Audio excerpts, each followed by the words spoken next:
What's going on, guys? Eagles fresh off of a win versus the Bills by 1 point, 13-12. First half was looking pretty good for the Eagles. Second half, however, was not good on the offensive side. And why does this feel like deja vu all over again? The Eagles just cannot complete a full game of a well-orchestrated offense. Let's talk about the Eagles. If we have a shot to win the Super Bowl, what it would take, and my overall opinion on the team right now at this moment. Let's go ahead and check out this podcast, Speakeasy. There was a quick snippet from this that I wanted to show you guys. Philadelphia Eagles got a big win on the road in the rain against the Buffalo Bills today, defeating them 13-12. Nick Sirianni, while leaving the field, had a lot to say about it. I'll let you guys listen. What'd he say?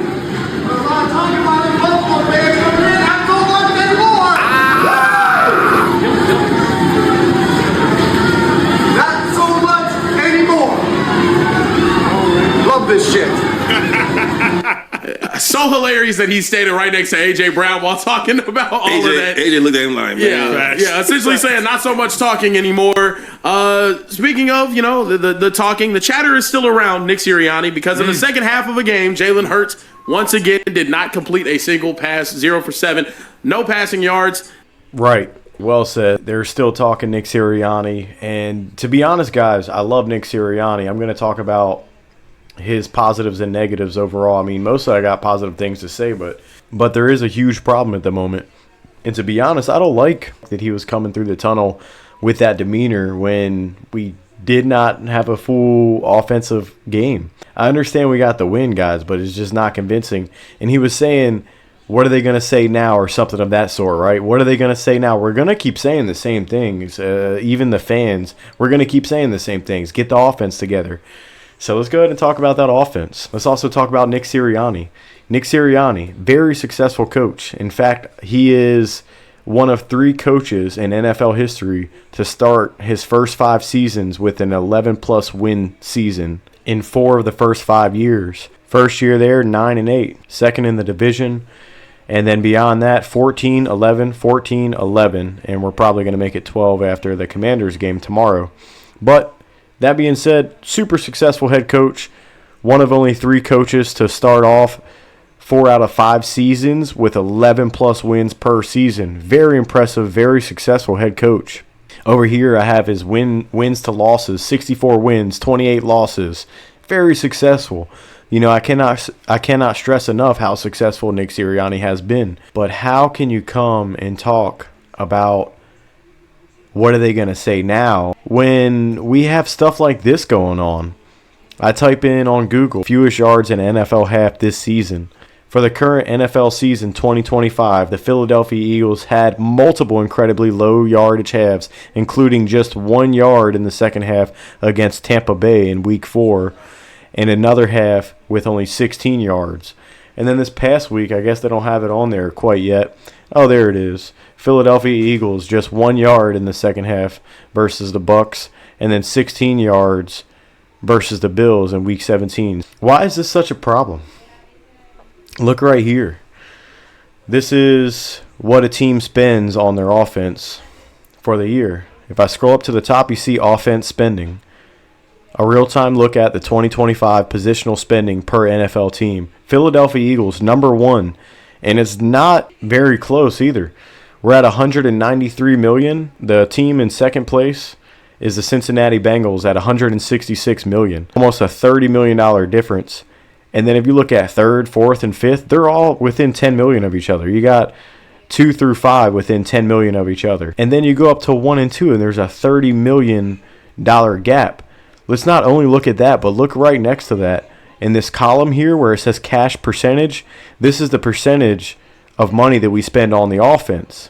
And this includes special teams. And we're spending 65% on our offense.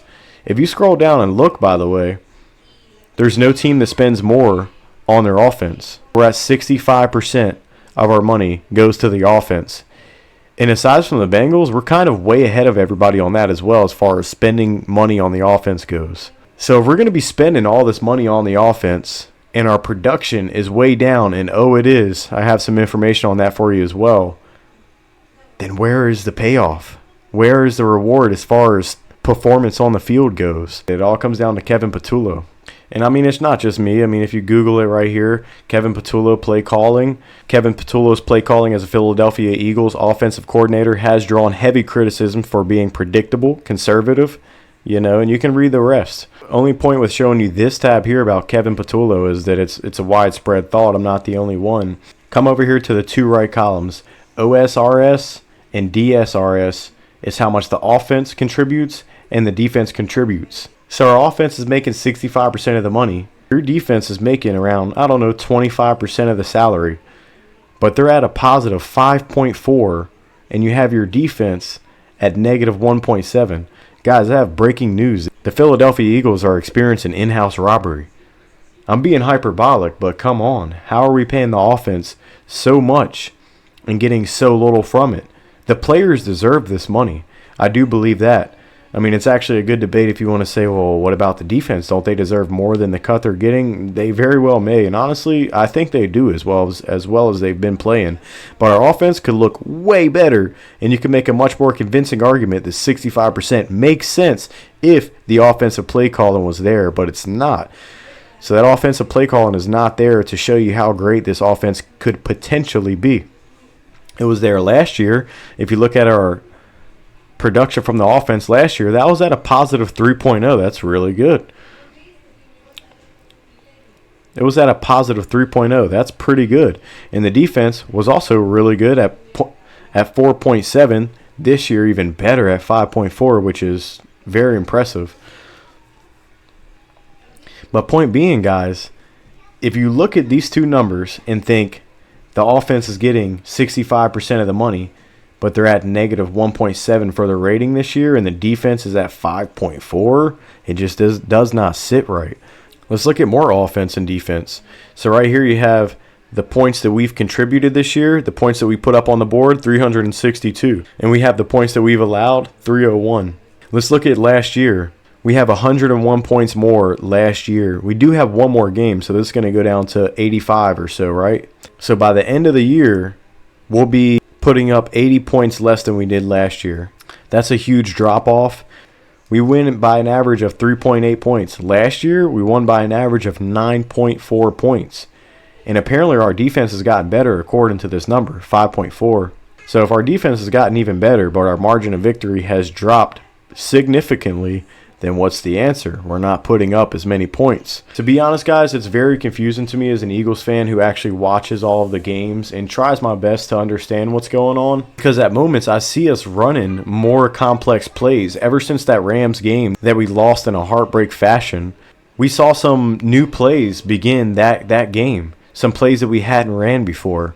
Modern-looking plays. In the couple of games following that, we saw some new plays that we haven't seen before, but then we just shy away from it as soon as we start winning by a half a point. It's like we take our foot off the gas, and this exact question has been asked in press conferences to Kevin Patullo and Nick Sirianni, and they both say, no, we don't take our foot off the gas, blah, blah, blah, this, that, and the third, but it feels like we do. We get so much more conservative.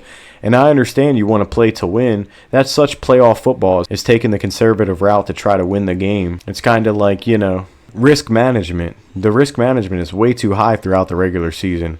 I mean, I really can't wait for the playoffs to begin because I could be wrong about all this. Watch our offense come out and start blazing, doing 30 points plus a game like we did last year. I think we averaged over 30 points a game in the playoffs last year. I'm pretty sure it's over 30 per game.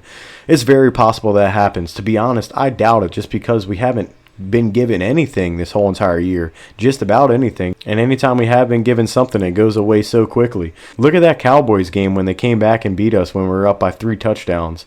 We started off the first quarter. I think maybe by the second quarter we had 21 points. They had 0.